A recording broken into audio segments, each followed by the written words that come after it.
तळेगाव दाभाडे येथील 5 पांडव मंदिर हे केवळ महाराष्ट्रातीलच नव्हे तर संपूर्ण भारतातील एक अत्यंत दुर्मिळ आणि ऐतिहासिक वारसा असलेले मंदिर आहे। तुम्ही दिलेल्या माहितीच्या आधारे या मंदिराची सविस्तर आणि रंजक कथा खालीलप्रमाणे मांडता येईल।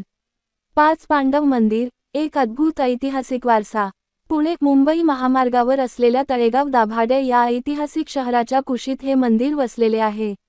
जुन्या चावडी चौकात च्या मागील बाजूस असलेल्या नागरी वस्तीत हे मंदिर असूनही त्याचे महत्त्व आजही अबाधित आहे। 1. मूर्तींची वैशिष्ट्यपूर्ण रचना। या मंदिराचे सर्वात मोठे आकर्षण म्हणजे पांडवांच्या मूर्तींची मांडणी।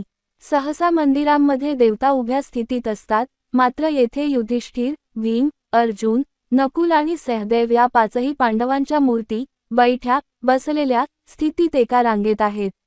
या मूर्तींची घडण आणि त्यांची शांत मुद्रा पाहण्यासारखी आहे। 2. द्रौपदीची दुर्मिळ शयन मूर्ती। या मंदिराचे सर्वात मोठे रहस्य पांडवांच्या मूर्तींच्या मागे लपलेले आहे। पांडवांच्या मूर्तींच्या बरोबर मागे एका स्वतंत्र खोलीत माता द्रौपदीची मूर्ती आहे। विशेष म्हणजे ही मूर्ती शयन निजलेल्या अवस्थेत आहे। दर्शनाची पद्धत, भाविकांना या मूर्तीचे थेट दर्शन मिळत नाही। पांडवांच्या मूर्तींच्या मध्ये असलेल्या एका छोट्या खिडकीतून डोकावून द्रौपदीचे दर्शन